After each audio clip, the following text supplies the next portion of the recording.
নমস্কার। গল্পের চিলেকোঠায় সকলকে স্বাগত জানিয়ে শুরু করছি আজকের গল্পের চিলেকোঠা। আশা করছি সবাই ভালো আছেন এবং সুস্থ আছেন। আজ আমরা সত্যজিৎ রায়ের ফেলুদা সিরিজের একটি গল্প কৈলাস চৌধুরীর পাথর পাঠ করে শোনাচ্ছি। গল্পে যাওয়ার আগে মনে করিয়ে দিই, যারা যারা চ্যানেলটিকে এখনও সাবস্ক্রাইব করেননি তারা লাইক, শেয়ার এবং সাবস্ক্রাইব করতে ভুলবেন না। গল্প ভালো লাগলে কমেন্টের মাধ্যমে জানাতেও ভুলবেন না গল্প ভালো লাগলো কি না। চলুন আজকের গল্প কৈলাস চৌধুরীর পাথর শুরু করি। কার্ডটা কীরকম হয়েছে দেখ তো। ফেলুদা ওর মানি ব্যাগের ভিতর থেকে সরাত করে একটা ভিজিটিং কার্ড বার করে আমায় দেখতে দিল। দেখি তাতে ছাপার অক্ষরে লেখা রয়েছে প্রদোষ সি মিত্তর, প্রাইভেট ইনভেস্টিগেটর। বুঝতে পারলাম ফেলুদা এবার তার গোয়েন্দাগিরির ব্যাপারটা বেশ ফলাও করে জাহির করছে। আর তা করবে নাই বা কেন? বাদশাহী আংটির শয়তানকে ফেলুদা যেভাবে শায়েস্তা করেছিল সেই কথাও ইচ্ছে করলে সকলকে বুক ফুলিয়ে বলে বেড়াতেই পারত। তার বদলে ও শুধু একটি ভিজিটিং কার্ডই ছাপিয়েছে। এই তো। ফেলুদার নাম আপনা থেকেই বেশ রটে গিয়েছিল। আমি জানি ও এর মধ্যে 2-3টে রহস্যের ব্যাপারে গোয়েন্দাগিরির অফার পেয়েছে, কিন্তু কোনোটাই ওর মনের মতো হয়নি বলে না করে দিয়েছে।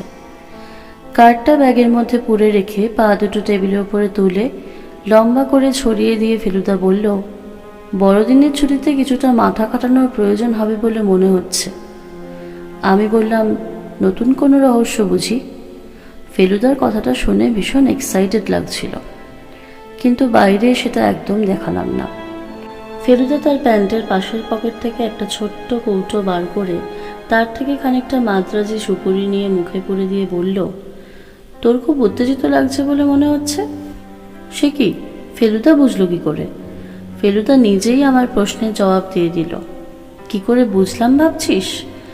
মানুষ তার মনের ভাব যতই গোপন করার চেষ্টা করুক না কেন, তার বাইরের ছোটোখাটো হাবভাব থেকেই সেটা ধরা পড়ে যায়। কথাটা যখন তোকে বললাম ঠিক সেই সময়টা তোর একটা হাই আসছিল, কিন্তু কথাটা শুনে মুখটা খানিকটা খুলেই বন্ধ হয়ে গেল।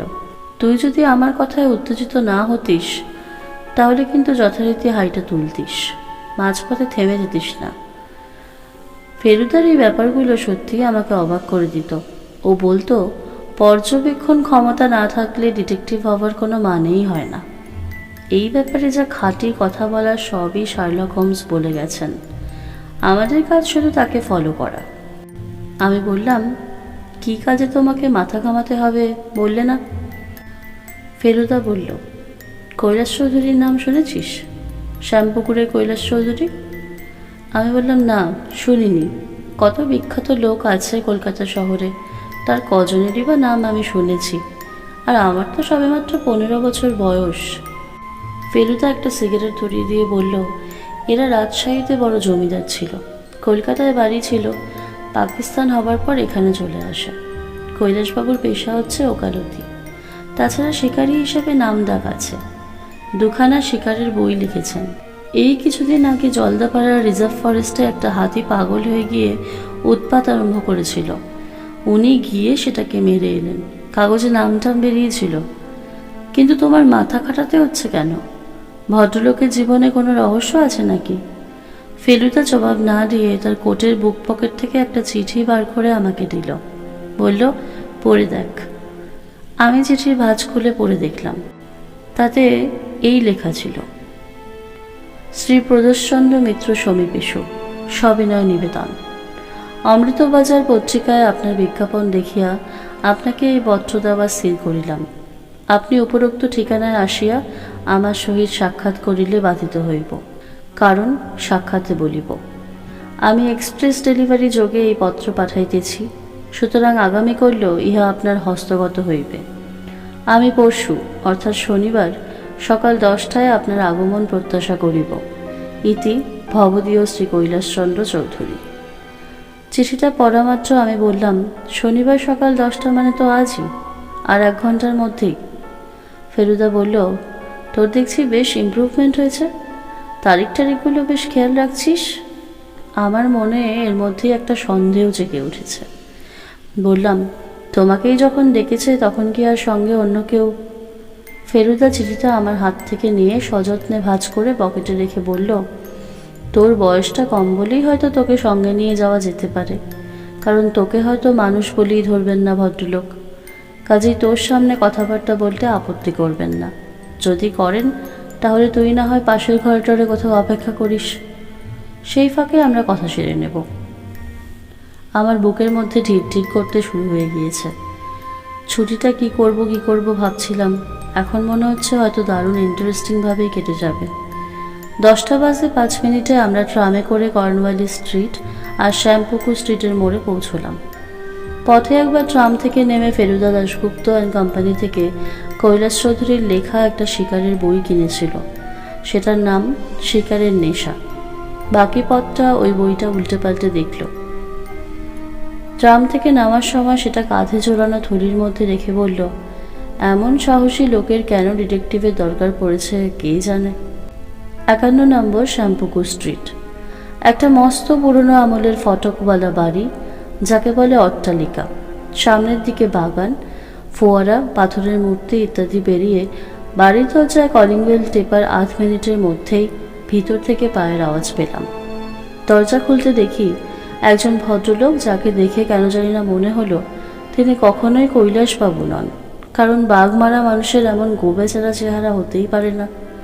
মাঝারি সাইজের মোটা সোটা ফর্সা ভদ্রলোক, বয়স 30-এর বেশি বলে মনে হয় না। চোখের চাহনিতে কেমন জানি একটা সরল ছেলে মানুষই ভাব। লক্ষ্য করলাম ভদ্রলোকের হাতে একটা ম্যাগনিফাইং গ্লাস রয়েছে। কাকে চান আপনারা? গলার আওয়াজ দেখলাম মানানসই রকমের মিহি ও নরম। ফেলুদা একটা কার্ড বের করে ভদ্রলোককে দিয়ে বলল, কৈলাসবাবুর সঙ্গে আমার একটা অ্যাপয়েন্টমেন্ট আছে, উনি চিঠি দিয়েছিলেন। ভদ্রলোক কার্ডটায় চোখ বুলিয়ে বললেন, আসুন ভিতরে। দরজা দিয়ে ঢুকে একটা সিঁড়ি পেরিয়ে ভদ্রলোক একটা আপিস ঘরে নিয়ে গিয়ে আমাদের অপেক্ষা করতে বললেন। আপনারা একটু বসুন, আমি মামাবাবুকে খবর দিচ্ছি। বহুদিনের পুরনো একটা কালো টেবিলের সামনে দুটো পুরনো হাতলওয়ালা চেয়ারে আমরা বসলাম। ঘরের 3 দিকে আলমারি বোঝাই পুরনো বই।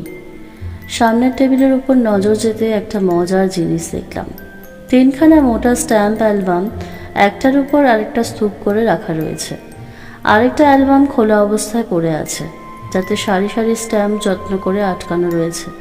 কয়েকটা সেলোফেনের মধ্যে কিছু আলগা স্ট্যাম্পও রয়েছে, আর তাছাড়া রয়েছে স্ট্যাম্প কালেক্টরদের অত্যন্ত দরকারি ও আমার চেনা কয়েকটা জিনিস, যেমন হিঞ্জ, চিমটে, স্ট্যাম্পের ক্যাটালগ ইত্যাদি। এখন বুঝতে পারলাম ভদ্রলোকের হাতের ম্যাগনিফাইং গ্লাসটাও এই কাজেই ব্যবহার হয়, আর তিনি এইসব স্ট্যাম্পের কালেক্টর। ফেলুদাও ওইসবের দিকেই দেখছিল, কিন্তু ওই নিয়ে আমাদের মধ্যে কিছু কথা হবার আগেই ভদ্রলোক ফিরে এসে বললেন, আপনারা বৈঠকখানায় এসে বসুন, মামা এক্ষুনি আসছেন। মাথার উপর বিরাট ছাড় লণ্ঠনওয়ালা বৈঠকখানায় গিয়ে আমরা দুজনে সাদা খোলস দিয়ে ঢাকা একটা প্রকাণ্ড সোফার উপরে বসলাম। ঘরের চারিদিকে পুরনো বড়লোকি ছাপ। একবার বাবার সঙ্গে বেলেঘাটার মল্লিকদের বাড়িতে ঠিক এই রকম আসবাব, পেন্টিং, মূর্তি আর ফুলদানি ছড়াছড়ি দেখেছিলাম। এছাড়া রয়েছে মেঝের উপরে একটা রয়্যাল বেঙ্গল টাইগারের ছাল, আর দেওয়ালে 4টে হরিণ, 2টো চিতাবাঘ আর একটা মহিষের মাথা। প্রায় 10 মিনিট বসে থাকার পর একজন মাঝবয়সী কিন্তু বেশ জোয়ান গোছের ভদ্রলোক ঘরে ঢুকলেন। তার রং ফর্সা, নাকের তলায় সরু গোঁফ, আর গায়ে সিল্কের পাঞ্জাবি পায়জামা আর ড্রেসিং গাউন। আমরা দুজনেই উঠে দাঁড়িয়ে নমস্কার করলাম। ভদ্রলোক আমাকে দেখে যেন বুড়োটা একটু কপালে তুললেন। ফেলুদা বলল, এটি আমার খুড়তুতো ভাই। ভদ্রলোক আমাদের পাশের সোফাতে বসে বললেন, আপনারা কি দুজনে একসঙ্গে ডিটেকটিভগিরি করেন? ফেলুদা হেসে বলল, আগে না, তবে ঘটনাচক্রে আমার সবকটা কেসের সঙ্গেই তপেশ জড়িত ছিল। ও কোনো অসুবিধে করেনি কখনো। বেশ, অবনীশ, তুমি যেতে পারো। এদের জন্য একটু জলখাবারের ব্যবস্থা করো। স্ট্যাম্প জমানো ভদ্রলোকটি দরজায় এসে দাঁড়িয়েছিলেন। তিনি তার মামার আদেশ শুনে চলে গেলেন। কৈলাস চৌধুরী ফেলুদার দিকে চেয়ে বললেন, কিছু মনে করবেন না, আমার চিঠিটা কি আপনি সঙ্গে এনেছেন? ফেলুদা একটু হেসে বলল, আমি যে প্রদোষ মিত্তির সেটা প্রমাণ চাইছেন তো? এই যে আপনার চিঠি। ফেলুদা পকেট থেকে কৈলাসবাবুর চিঠিটা বার করে ভদ্রলোকের হাতে দিল। উনি সেটা একবার চোখ বুলিয়ে থ্যাংক ইউ বলে ফেলুদাকে ফেরত দিয়ে দিলেন। এসব প্রিকশন নিতেই হয়, বুঝতেই পারছেন। যাই হোক, শিকারি বলে আমার একটা নাম ডাক আছে, জানেন বোধহয়। ফেলুদা বলল, আগে হ্যাঁ। ঘরের দেওয়ালে জানোয়ারের মাথাগুলির দিকে আঙুল দেখিয়ে ভদ্রলোক বললেন, এগুলো সবই আমার শিকার। 17 বছর বয়সে বন্দুক চালাতে শিখি। তার আগে অবশ্য এয়ারগান দিয়ে পাখিটাকে মেরেছি।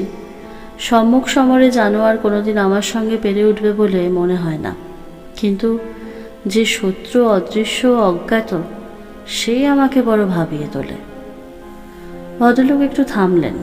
আমার বুকের ভিতরটা আবার ঢিপঢিপ শুরু হয়েছে। জানি এক্ষুনি ভদ্রলোক রহস্যের কথাটা বলবেন, কিন্তু এত কায়দা করে আস্তে আস্তে আসল কথাটায় যাচ্ছেন যে তাতে যেন সাসপেন্সটা আরও বেড়ে যায়। কৈলাসবাবু আবার শুরু করলেন, আপনার বয়স যে এত কম তা জানা ছিল না। কত হবে বলুন তো? ফেলুদা বলল, 28। কাজেই যে কাজের ভার আপনাকে দিতে যাচ্ছি সেটা আপনার পক্ষে কতদূর সম্ভব তা জানি না। পুলিশকে আমি এ ব্যাপারে জড়াতে চাই না, কারণ এর আগে আরেকটা ব্যাপারে তাদের সাহায্য নিয়ে ঠকেছি। ওরা অনেক সময় কাজের চেয়ে অকাজটা করে বেশি।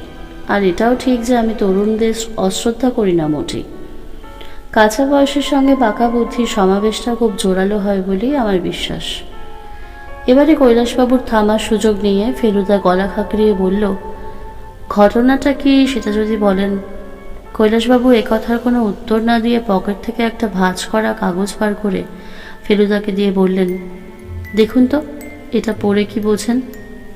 ফেলুদা কাগজটা খুলে ধরতে আমি পাশ থেকে ঝুঁকে পড়ে সেটা চোখ বুলিয়ে নিলাম। তাতে ইংরেজিতে যা লেখা রয়েছে তার মানে এই হয়, পাপের বোঝা বাড়িও না।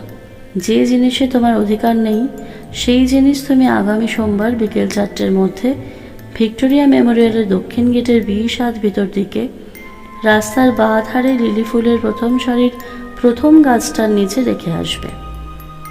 আদেশ অমান্য করার বা পুলিশ গোয়েন্দার সাহায্য নেওয়ার ফল ভালো হবে না। তোমার অনেক শিকারের মতোই তুমিও শিকারে পরিণত হবে, এ কথা জেনে রেখো। কি মনে হয়? গম্ভীর গলায় কৈলাসবাবু প্রশ্ন করলেন। ফেলুদা কিছুক্ষণ মনোযোগ দিয়ে চিঠিটা দেখে বলল, হাতের লেখা ভাড়ানো হয়েছে, কারণ একই অক্ষর 2-3 জায়গায় 2-3 রকমভাবে লেখা হয়েছে। আর নতুন প্যাডের প্রথম কাগজে লেখা। সেটা কি করে বুঝলেন? প্যাডের কাগজে লেখা হলে তার পরের কাগজে সেই লেখার কিছুটা ছাপ থেকে যায়। এই কাগজ একেবারে মসৃণ। Very good. আর কিছু? আর কিছু এ থেকে বলা অসম্ভব। এই চিঠি ডাকে এসেছিল? হ্যাঁ, পোস্টমার্ক পার্ক স্ট্রিট।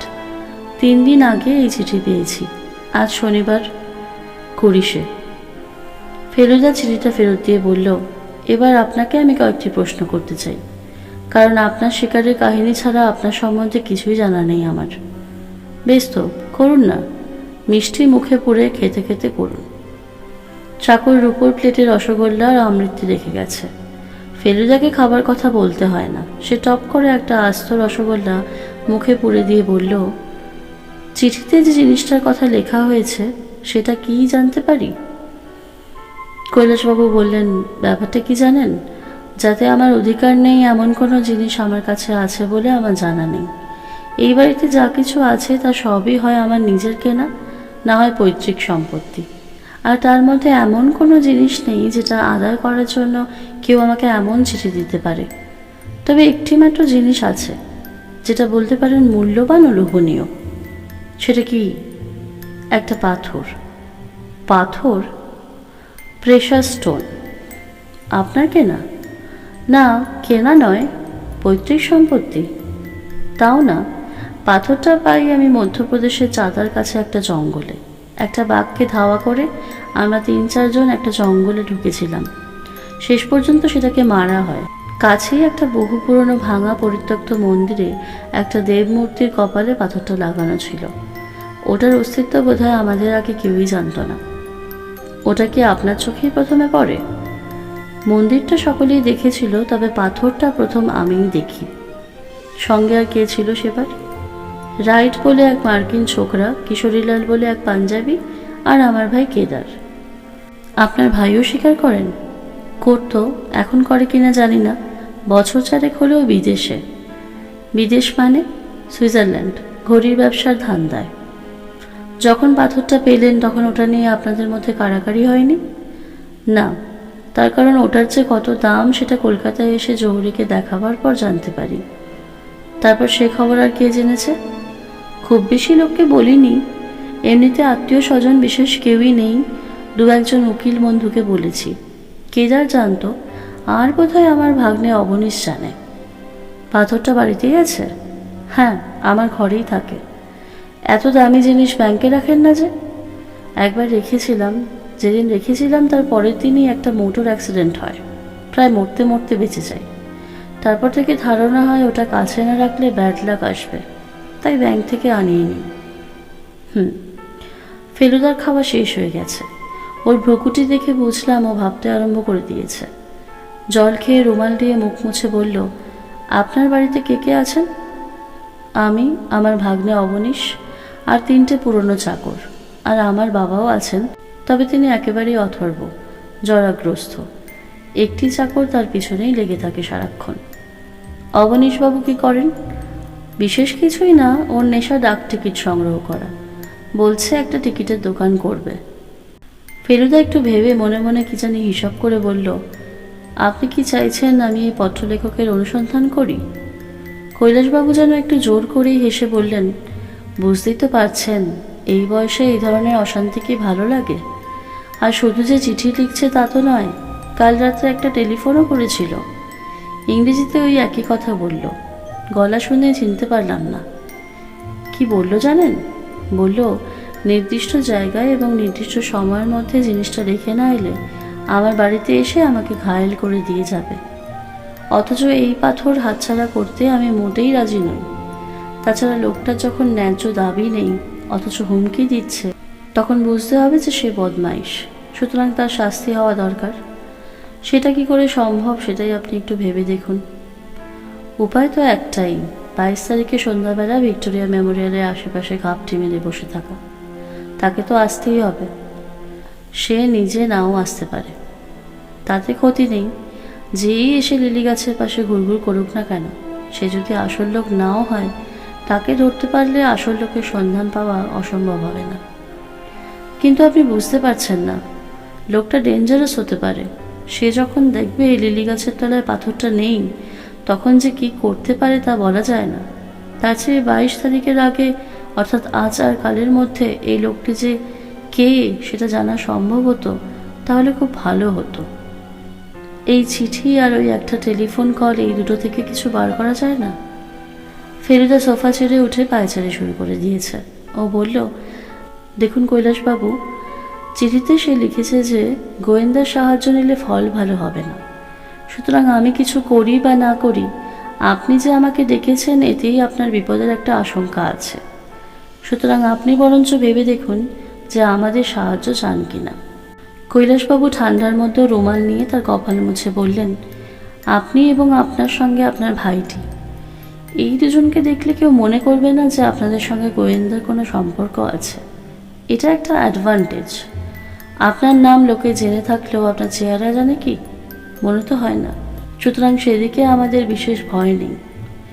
আপনি রাজি হলে কাজটা নিন, উপযুক্ত পারিশ্রমিক আমি দেব। থ্যাংক ইউ, তবে যাবার আগে একবার পাথরটা দেখে যেতে চাই। নিশ্চয়ই। কৈলাসবাবুর পাথর ও শোবার ঘরে আলমারির ভিতরে থাকে। আমরা ভদ্রলোকের পিছন পিছন একটা শান বাঁধানো সিঁড়ি দিয়ে উঠে দোতলায় পৌঁছলাম। সিঁড়িটা গিয়ে পড়েছে একটা লম্বা অন্ধকার বারান্দায়। তার দুই দিকে সারি সারি প্রায় 10-12টা ঘর, তার অনেকগুলো আবার তালা বন্ধ। চারিদিকে একটা থমথমে ভাব, আর লোকজন নেই বলেই বোধহয় সামান্য একটু আওয়াজ হলেই তার প্রতিধ্বনি হয়। বারান্দার শেষ মাথায় ডান দিকের ঘর হলো কৈলাসবাবুর শোবার ঘর। আমরা যখন বারান্দার মাঝামাঝি এসেছি, তখন দেখি পাশের একটা ঘরের দরজা অর্ধেক খোলা, আর তার ভিতর দিয়ে একজন ভীষণ বুড়ো লোক গলা বাড়িয়ে ঘোলাটে চোখে আমাদের দিকে দেখছে। আমার তো দেখেই কিরকম ভয় ভয় করতে লাগলো।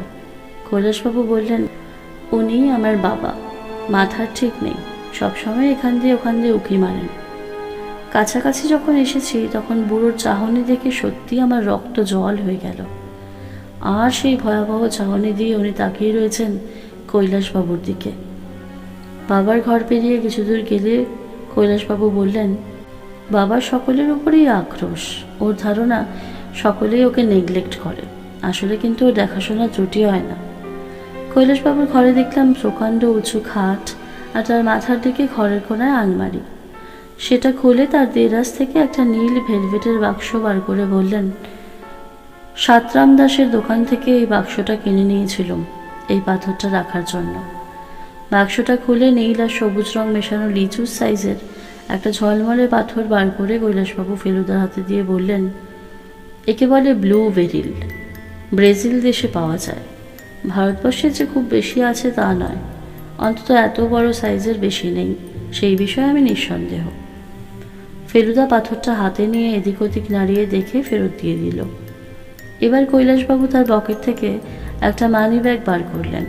তারপর তার থেকে 5টা 10 টাকা নোট বার করে ফেলুদার দিকে এগিয়ে দিয়ে বললেন, এইটে আগাম। কাজটা ভালো উতরে গেলে বাকিটা দেব, কেমন? থ্যাংক ইউ বলে ফেলুদা নোটগুলো পকেটে করে নিল। চোখের সামনে ওকে রোজগার করতে এই প্রথম দেখলাম। সিঁড়ি দিয়ে নিচে নামতে নামতে ফেলুদা বলল, আমাদের ওই চিঠিখানা আমাকে দিতে হবে, আর অবনীশবাবুর সঙ্গে একটু কথা বলবো। নিচে যখন পৌঁছালাম ঠিক সেই সময় বৈঠকখানা থেকে টেলিফোন বাজতে শুরু করেছে। কৈলাসবাবু তাড়াতাড়ি এগিয়ে গিয়ে ফোনটা ধরলেন। হ্যালো। তারপর আর কোনো কথা নেই।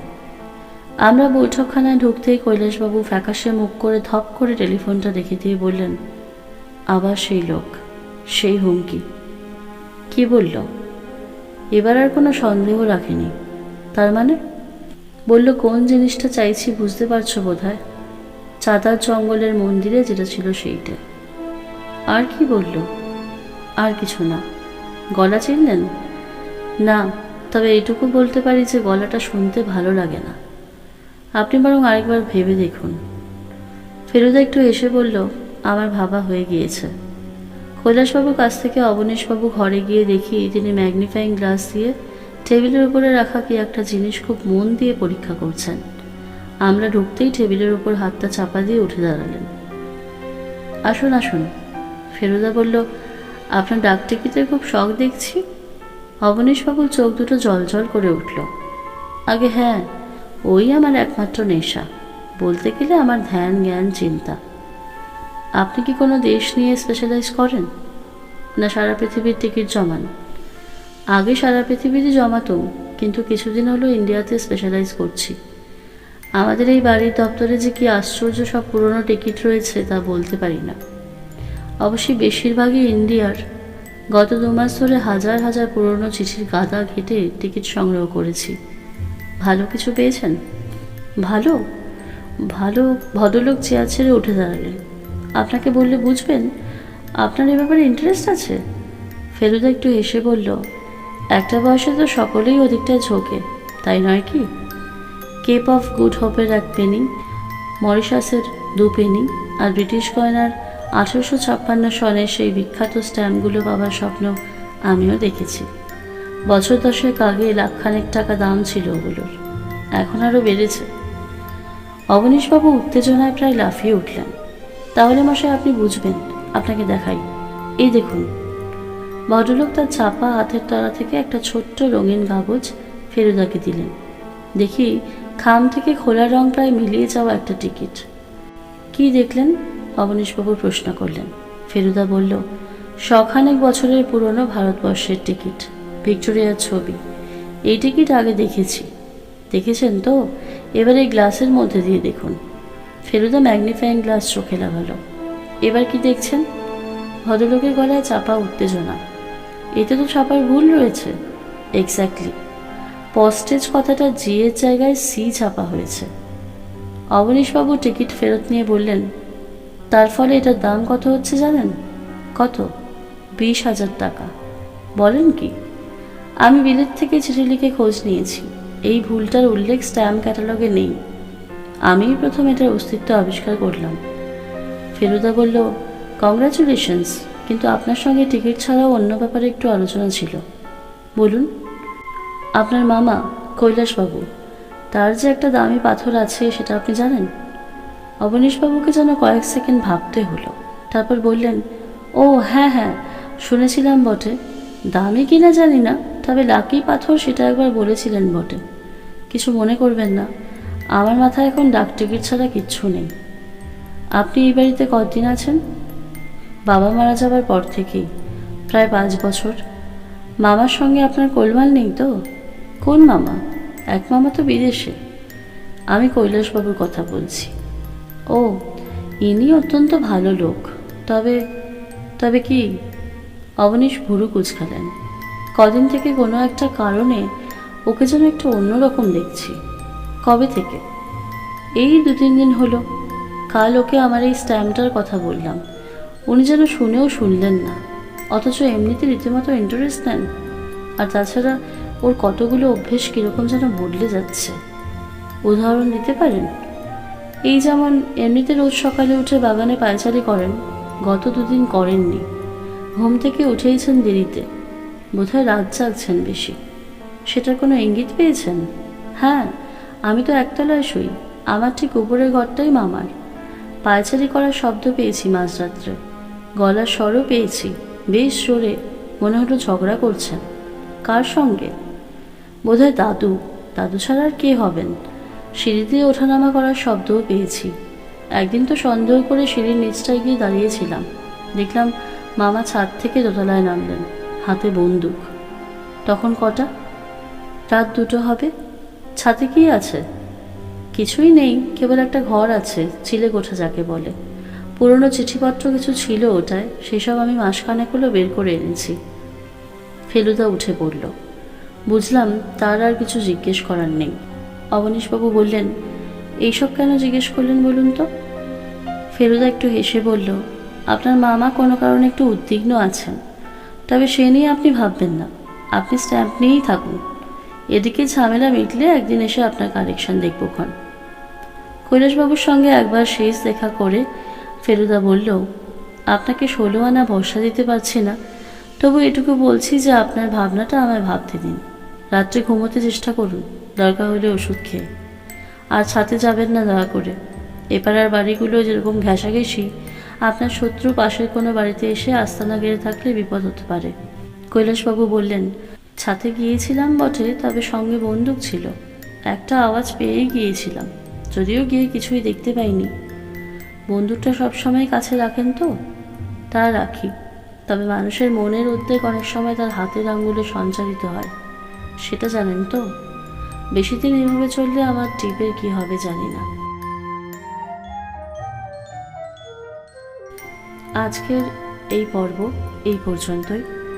পরবর্তী পর্বের জন্য অবশ্যই চোখ রাখবেন গল্পের ছেলে গোঠায়, এবং এই পর্যন্ত গল্প কেমন লাগলো জানাতে ভুলবেন না, এবং লাইক, শেয়ার ও সাবস্ক্রাইব করে দেবেন। নমস্কার।